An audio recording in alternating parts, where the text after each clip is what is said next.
परमेश्वर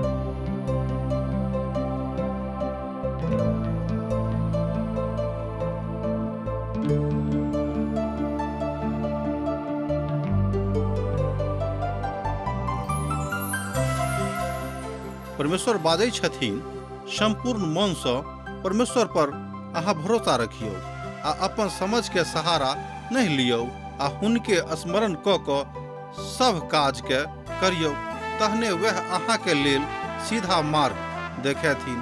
आशाक इजोत कार्यक्रम के यह लक्ष्य आ उद्देश्य अछि कि अहाँ के परमेश्वर के राह में मजबूत करबा के अपन जीवनों में मार्गदर्शन भेनाई। कृपया क देखू आ सुनू, जाय सो परमेश्वरक अहाँ के जीवन जिंदगी के ज्योति ठहरे। आशा के इजोत मैथिली कार्यक्रम में हम एक बेर और अहाँ के अभिनंदन प्रभु यीशु मसीह के मीठ आ पवित्र नाम से कह रहल छी। हमरा सब आजुक दिन बुद्धिक पोथी के 27वां अध्याय के अध्ययन करबाक लेल उपस्थित छी, अर्थात नीति वचनक पोथी तकर 27वां अध्याय। 27वां अध्याय अर्थात नीति वचनक 27वां अध्याय मित्रताक ऊपर बतावल गेल, बखान देवल गेल एकटा महत्वपूर्ण अध्याय अछि। एहिठाम पहिल पद एहि तरह सँ कहैत अछि कि काल्हिक दिनक विषय में नहीं फूलब, कियाक तऽ अहाँ नहीं जानैत छी जे दिन काल्हि केहन होइत, अर्थात काल्हि कोन तरहक भऽ जायत एहि विषय में अहाँ नहीं जानैत छी। एहि बातक सत्यापन अहाँ एहिठाम 27वां अध्याय के एक पदक पढ़ि कऽ सकलहुँ हैं।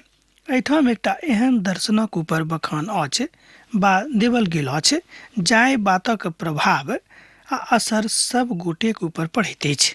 बात बड़ स्पष्ट अछि जे अहाँ नहीं जानैत छी जे काल्हि अहाँक संगे की हैत आर काल्हिक दिन कोन तरहक बा कोन बातक लऽ कऽ अहाँक सन्मुख में आयत। आ तैं जे किछु आजुक दिन में करबाक अछि तकरा करैत रहू आ क के स्वयं के संतुष्ट करैत रहू, कियाक तऽ प्रभु एहि बातक जानैत छथि जे आजुक दिन अहाँक लेल उचित अछि वा आजुक दिन अहाँक लेल नीक अछि। जे काल्हि करब, मुदा के जानैत अछि कि काल्हि अहाँ रहब कि नहीं रहब। काल्हि जे काजक अहाँ छोड़ि रहल छी, काल्हि ओ काज अहाँ से हैत कि नहीं हैत अहाँ नहीं जानैत छी। कियाक तऽ हमरा लोकनि जानैत छी कि काल्हि जे करब से आइए करू, अहाँ नहीं जानैत छी कि पल में की भऽ जायत। केओ नहीं जानैत अछि, तहन काल्हिक लेल चिंता कऽ कऽ स्वयं के पछतावा के टोकरी में नहीं लऽ चलू आ नहीं एहि तरह कोनो व्यवहार करू जाहिसँ काल्हिक लेल अहाँक चिंता होइक, अहाँक पछतावा होइक। अहाँ आजुक दिन में छी, आजुक दिन में करू।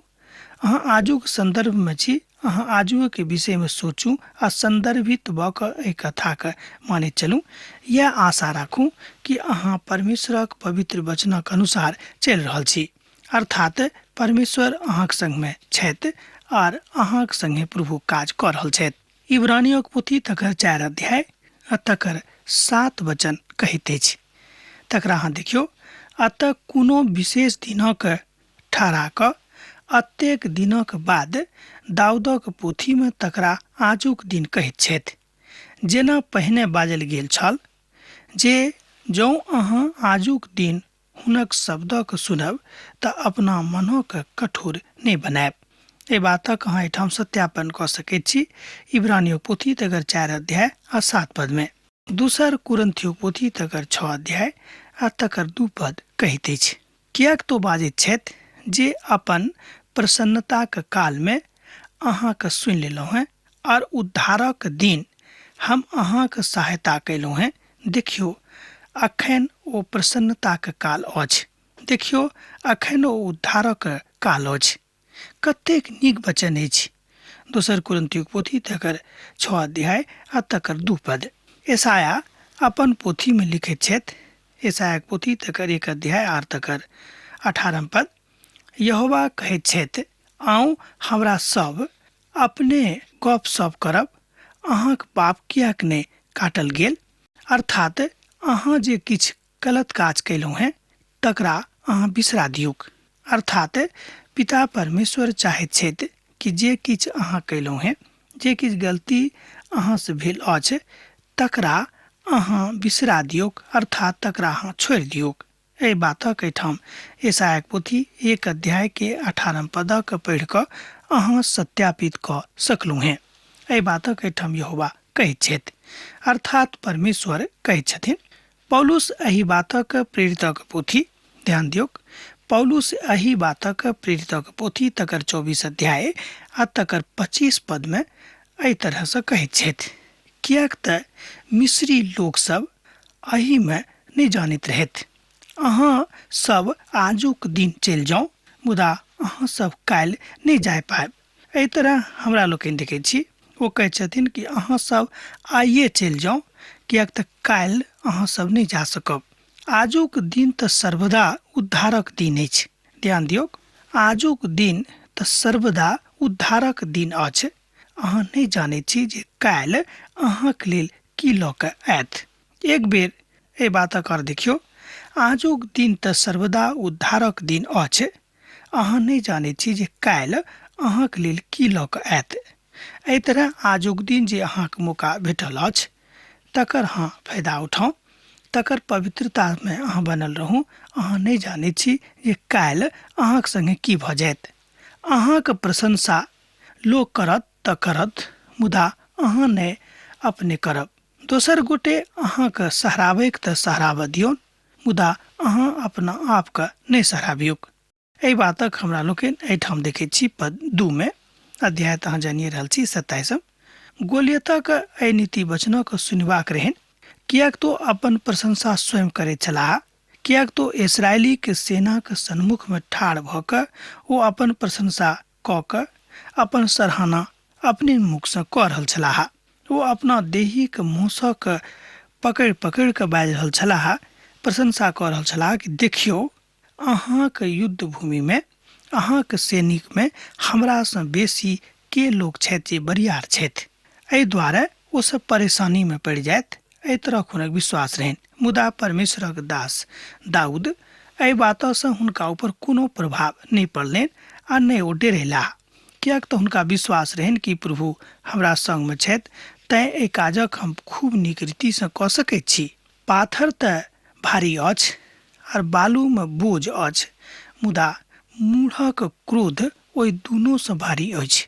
नीति वचनक पोथी एठाम 3 पद में एहि बातक बताबैत अछि कि पाथर तऽ भारी होइते अछि आ बालू में बोझ सेहो रहिते अछि, मुदा मूढ़क क्रोध अर्थात मूर्ख लोकक क्रोध एहि दुनू से भारी होइत अछि। आ जँ अहाँक लोग मूर्खताक तामस अछि तऽ अहाँ तकलीफ में पड़ि जायब, कियाक तऽ मूर्खताक तामस अहाँके परमेश्वर से अलग कऽ देत। विश्लेषणात्मक भावके बड़ अभाव इएह छनि। ओ कहैत छथि कि किछु बातक लेल अहाँ स्वयं में बनल रहू। क्रोध तऽ करू आ प्रकोपक घाटाके समान होइत अछि, मुदा जहन केओ उठि जेताह तहन ओ सम्हरि सकैत छथि क्रोध भेलाक बादो। कियाक तऽ क्रोध जँ अहाँक भऽ गेल आ जँ अहाँके एहि बातक अनुभूति भऽ गेल कि हम अनेरे, हम अनर्थे अकारणे क्रोध कऽ देलहुँ हैं, तऽ अहाँके क्रोध थमि जायत, अहाँके क्रोध ठंडा पड़ि जायत आर अहाँ परमेश्वरक शरण में आबि सकैत छी। क्रोध डाह दुनू ईर्ष्या के कारण अछि। ध्यान दियौक, क्रोध और डाह दुनू ईर्ष्या के कारण बनि जाइत अछि। ईर्ष्या कारण भऽ सकैत अछि। ईर्ष्या तऽ क्रोध सँ बढ़ि कऽ अछि जे मनुष्यके बेर बेर तंग करैत रहैत अछि। एहि बातक अहाँ सभोपदेशकक पोथी 8 अध्याय के 6 पद में पढ़ि कऽ सत्यापित कऽ सकैत छी, जँ अहाँक लग परमेश्वरक पवित्र वचन अछि। जेना अहाँ स्मरण होइत जे ईर्ष्या याकूबक परिवार करैत छलनि आ ओ तकलीफ में पड़ि गेल छलाह। एहि बातक हमरा लोकनि जानै छी। ईर्ष्याक कारणे यूसुफ दासत्व में गेलाह, जे हुनक भाई से बड़ खराब व्यवहार हुनका संगे कयने रहैत। एहि कारणे हुनका बड़ खराब प्रतिफल भेटल रहनि आरंभिक काल में।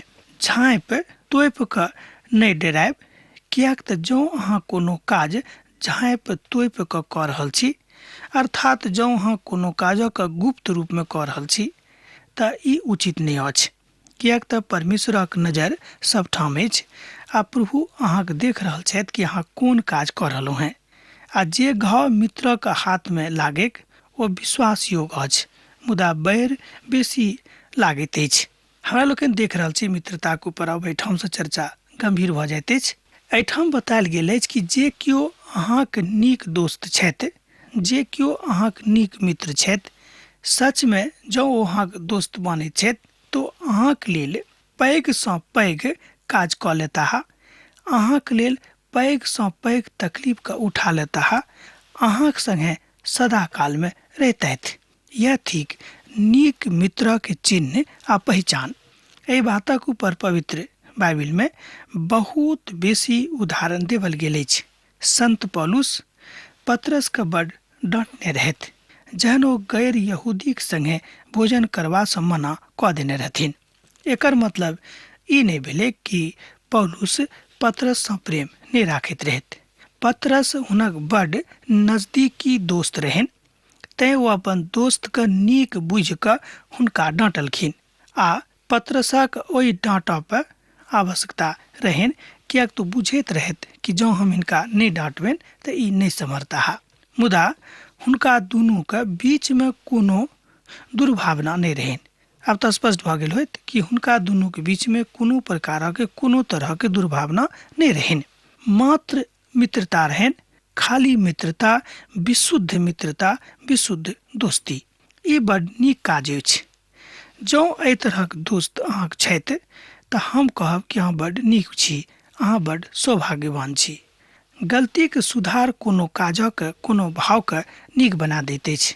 इएह कारण अछि जे एकटा प्रभुके वचनक बजनिहार कहैत छथि कि हम स्वयंके बड्ड नीक बुझैत छी, किएक तऽ परमेश्वरक वचन हमरा बेर बेर डांटैत अछि, फटकारैत अछि आ लाठी मारैत अछि कि यौ हमर धियापुता, अहाँ किएक एहन काज कऽ रहलहुँ हैं। हमरा मोनमे तऽ छल हम इएह करब, मुदा परमेश्वरक वचन हमरा ई काज करऽसँ मना करैत छथि।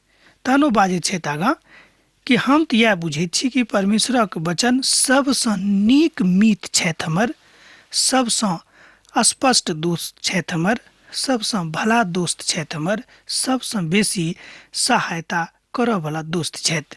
हमरा लोकनि देखैत छी कि संतुष्ट भेलाके बाद मधुक छत्ता सेहो बड्ड फीका लागैत अछि, मुदा भूखल मनुखक समस्त कड़ुओ वस्तु मीठ लागैत छनि।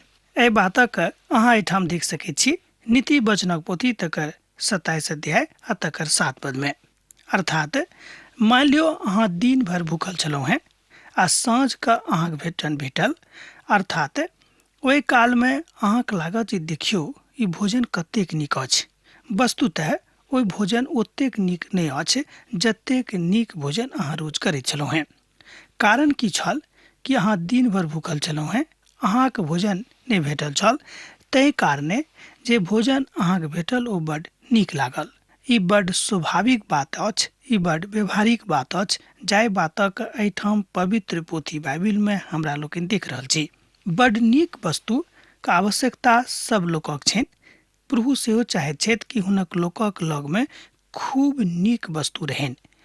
अर्थात सबसँ नीक वस्तु तऽ परमेश्वरक पवित्र वचन अछि जे समस्त मनुष्य जातिके हृदयमे सैद घड़ी जँ रहैक तऽ कतेक नीक काज रहैक। यह तथ्यपूर्ण अछि आ यह सारगर्भित तथ्य सेहो थिक। एहि सत्यक लऽ कऽ अहाँ परमेश्वरक काजक कऽ सकैत छी आ महान सुधारवादी काज जे परमेश्वर अपन वचनक अनुसार अपन वचनसँ मनुष्य जातिके अन्दरमे करऽ चाहैत छथि ओ अहाँके द्वारे संभव भऽ जेतैक। सुधार कतौ हैत जाबे धरि परमेश्वर अहाँके हृदयमे नहि आबत। एक बेर आर ध्यान दियौ, सुधार कतऽसँ हैत जँ अहाँके हृदयमे परमेश्वर नहि आबत बा नहि होता। ऊपर बड्ड बातक स्पष्ट कयल गेल अछि, ओहि तथ्यक लऽ कऽ हमरा लोकनि आगाँ बढ़ै छी। बड्ड स्पष्टताके साथ हमरा लोकनि बुझी जे प्रभु हमरा सबके जे वचन देने छथि आ जे वचनक सिखा रहल छथि, एहि दुनूमे वह सत्यवादी गप लुकायल थिक। एहि बातक लऽ कऽ अहाँ आगाँ बढ़ि सकैत छी। अपन स्थान छोड़ि कऽ घुमाबयवला मनुख ओहि चिड़ैक जकाँ अछि जे अपन खोताके छोड़ि कऽ उड़ैत फिरैत रहैत छथि। एहि तरह परमेश्वरक वचन कहैत अछि कि जे परमेश्वरक वचन अहाँके भेटल अछि, चाहे बाड़ीमे अहाँ रहैत छी, अपन घरेमे बनल रहू, एम्हर उम्हर अहाँ नहि जाउ। एहि तरहक बहुत लोक छथि जे अनेरे एम्हर उम्हर घुरैत फिरैत रहैत छथि, अर्थात घुरनाइ वा कोनो काजक नहि करनाइ प्रभु यीशु मसीह के समस्त विश्वासक एकटा उपहार दिअवला बात अछि। अहाँके प्रभु यीशु मसीह बहुत तरहक वरदान, बहुत तरहक उपहार दिअब छथि, मुदा अहाँके बढ़ोतरी एहि से हैत जँ अहाँ अपन प्रभुक संगे बनल रहब। नीति वचन ई बात कहते छै ठाम 6 पद में आर 7 पद में आर 8 पद में। पहिल कुरिन्थियों पोथी तकर 12 अध्याय आ तकर 7 पद एही कथाक आर बेसी पुष्टि करैत अछि। दोसर ठाम पहिल कुरिन्थियों पोथी तकर 12 अध्याय तकर 18 पद सेहो एही बातक कहैत अछि। एहिठाम अहाँ एहि तरह देख सकैत छी, पहिल कुरिन्थियों पोथी तकर 12 अध्याय तकर 7 पद में, मुदा सभक लाभ पहुँचेबाक लेल हर गोटेक आत्माक इजोत देवल गेल छनि। एक बेर आर पढ़ियौ, मुदा सभक लाभ पहुँचेबाक लेल हर गोटेक आत्माक इजोत देवल गेल छनि। एहि बातक अहाँ एहिठाम देखलहुँ हैं पहिल कुरिन्थियों पोथी तकर 12 अध्याय तकर 7 पद में, मुदा परमेश्वर सत्य में सबटा अंगक अपन ईश्वरत्वक अनुसार एक एक कऽ कऽ देही में एखनो रखने छथि। एहि बातक अहाँ देखैत छियै ठाम 12 अध्याय के 18 पद में। हमरा संगे जो अहाँ देखऽ चाहैत छी तऽ देखियो एक बेर 12 अध्याय के 18 पद। पोथी भेल पहिल कुरिन्थियों, मुदा परमेश्वर सत्य में सबटा अंग क अपन इच्छाक अनुसार एक एक कऽ कऽ देही में रखने छथि। अर्थात अपन देही के अंगक प्रयोग अहाँ कऽ सकैत छी, मुदा अपन इच्छाक अनुसार, आ नहि तऽ परमेश्वरक इच्छाक अनुसार। दुएटा बाट अछि। एहि दुनू बाट दऽ कऽ अहाँ ओहि श्रेणी में जायब जतऽ परमेश्वर अहाँके लऽ जाबऽ चाहैत छथि। हाँ, जँ अहाँ अपन मनक इच्छाक अनुसार अपन देही के प्रयोग कऽ रहल छी, अपन देही के अंगक उपयोग कऽ रहल छी, तहन अहाँ अनेरे घमासान युद्ध में पड़ि जायब, अर्थात घनघोर कष्ट में पड़ि जायब। प्रभु नहीं चाहैत छथि कि अहाँ घनघोर कष्ट में पड़ि जाउ। दोसर तीमुथियुसक पोथी तकर 4 अध्याय आ तकर 10 पद में एहि बातक विश्लेषण कयल गेल छैक। आ जेना तेल आ सुगंध सँ, ओही तरह मित्रहर सम्मति सँ अहाँ भऽ जाइत अछि। देखै छी, जँ अहाँके मित्र, जँ अहाँके दोस्त, जँ अहाँके मीत खूब नीक छथि आर ओ अहाँसँ प्रेम राखैत छथि, जे अहाँके पिताके सेहो मित्र छथि, नहीं छोड़ब। और अपन विक दिन में अपन बाड़ी पर नहीं जायब। ध्यान दियो, अपन विपत्ति के दिन में अपन भाई के बाड़ी पर नहीं जायब। प्रेम करऽ वाला दूर में बहुत बेसी नीक होइत छथि। एहि तरह हमरा लोग देखै छी कि बहुत ठाम जे अहाँके की छथि, जे अहाँ से बड़ नेह करैत छथि, ओ अहाँके लग में नहीं औता। आर जहन कहियो एहि तरहक वचन अहाँ पढ़ै छी तऽ ई बात बड़ आनंदित अहाँके कर देत कि अहाँ परमेश्वरक वचन सँ सीख रहल छी कि जहिया अहाँ मुसीबत में पड़ब, जहिया अहाँ तकलीफ में पड़ब, तहन अपन भाई के बाड़ी पर नहीं जायब। क्यों परमेश्वरक वचन बाजि रहल छथि कि जे अहाँके नीक पड़ोसी छथि, जो अहाँके मदद कऽ रहल छथि, तऽ हुनके सँ अहाँ ओहि काल में मदद लऽ सकैत छी। कारणे परमेश्वर हुनका ठाढ़ केने छथिन, परमेश्वर ओ हुनका अहाँके पड़ोसी बनौने छथि। एहि बातक ऊपर ध्यान रखबाक अछि। जँ अहाँके पड़ोसी एहि बातक कतौ सँ कऽ दैत छथि तऽ हुनका सँ अहाँ मदद लऽ सकैत छी। परमेश्वरक पवित्र वचन एहि बातक बताबैत अछि कि तकलीफक काल में पड़लाक बाद अहाँ अपन लोकक पहचान कऽ सकैत छी। जँ केओ कहत कि हम अहाँके दोस्त छी, आर जँ ओ अहाँ से ईर्ष्या राखैत छथि, जँ ओ अहाँ से घृणा राखैत छथि, तऽ एहि तरहक दोस्त सँ, एहि तरहक मित्र सँ कहियो स्वयं का फर्क नहीं करबेक, अर्थात कहियो हुनका सँ अहाँ खूब नीक सँ मिताई नहीं करबेक। किएक तऽ ऊपर सँ तो अहाँके दोस्त बनल छथि, मुदा अंतर मन से ओ अहाँके दोस्त नहीं छथि। एहि तरहक लोकक कमी आजुक संदर्भ में, आजुक परिप्रेक्ष्य में, आजुक समाज में कमी नहीं छैक। एहि तरहक लोक अहाँके बहुत भेटत। गामों पर अहाँके एहि तरहक लोक भेटत। बहुत लोक एहन छथि जे ऊपरे ऊपर कहत, ऊपरे ऊपर बाजत जे हम अहाँके मीत थिकौं हैं, मुदा वस्तुतः स्थिति यह होइत अछि कि ओ अहाँके मीत नहीं छथि। बुद्धियार मनुख विपैत के आबैत देख कऽ लुका जाइत अछि, मुदा सोझ लोक आगाँ बढ़ैत जाइत अछि और दुख उठाबैत छथि, हानि उठाबैत छथि। एहि बातक एहिठाम 12 पद में बतायल गेल अछि।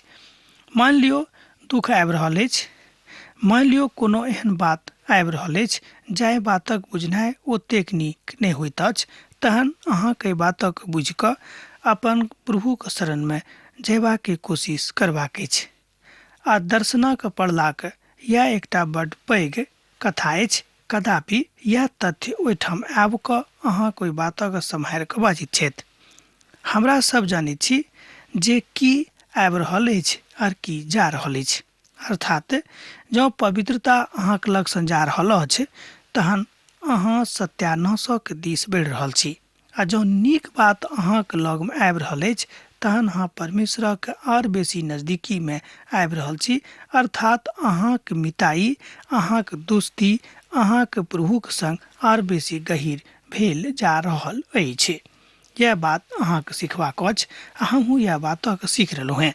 आ जे लोक निरंतर, ध्यान दियौक, आ जे लोक निरंतर प्रभुक भय मानैत छथि, बेसी नीक रहत बजनाइ, जे लोक निरंतर प्रभुक भय मानैत रहैत छथि ओ धन्य छथि। मुदा जे अपन मनक कठोर कऽ लैत छथि ओ विपैत में पड़ैत छथि। एहि बातक अहाँ सत्यापन एहिठाम कऽ सकैत छी 14 पदक पढ़ि कऽ। एहि वचन में बड़ पैघ व्यंग कयल गेल अछि, किएक तऽ बहुत लोग अपन विचार में, अपन सोच विचार में बुझैत छथि कि हमरा से बेसी और केओ बुद्धियार मनुख नहीं छथिन। तहन हुनका मन में एहि तरहक भावना आबि कऽ जहन गहन भऽ जाइत छनि, गहरा जाइत छनि, तहन हुनक मन बड़ कठोर भऽ जाइत छनि। एहि अवस्था में आबि कऽ हुनक मन हुनका धोखा दऽ दैत छथिन आर ओ अनेरे तकलीफ में पड़ि जाइत छथि। होशियार रहब, एहि तरहक लोक से कहियो दोस्ती नहीं करब, किएक तो ऊपरका मन से ओ अहाँके दोस्त छथि और अंतर मन से ओ अहाँके बहुत पैघ दुश्मन छथि। होशियार मनुख छथि जे सोझ गप करैत छथि आ सोझ बातक अहाँके लग में राखि दैत छथि। आजुक दिन में हमरा सब देखलहुँ हैं कि अहाँक नीक दोस्त, नीक मित्र के छथि। अब आजुक दिन हमरा एही ठाम अहाँ आजुक अध्ययन समाप्त करबाक आज्ञा दिअ। जे किछु छूटि गेल, जे किछु रहि गेल, तकरा पर हमरा लोकनि दोसर दिन अध्ययन करब। जेना अहाँ सब पाती लिखैत रहैत छी, लिखैत रहब, बिसरायब नहि। यीशुक नेह अहाँके जिंदगी में बनल रहेक। आमीन। हमर विश्वास अछि कि ई कार्यक्रम अहाँके लेल लाभदायक सिद्ध अछि। हम चाहै छी कि अहाँ अपन आशीषके हमरा संग साझा करू। जँ अहाँ के नजीक बाइबल सँ आ जीवन सँ संबंधित कोनो प्रकार के प्रश्न भऽ सकै अछि तऽ अपन समस्या के लेल प्रार्थना करबा के लेल जँ चाहै छी तऽ हमरा फोन नंबर पर जरूर संपर्क कऽ सकै छी। परमेश्वर अहाँ सब के लेल एकटा सुंदर, सुखद, आनंदित दिन प्रदान करै।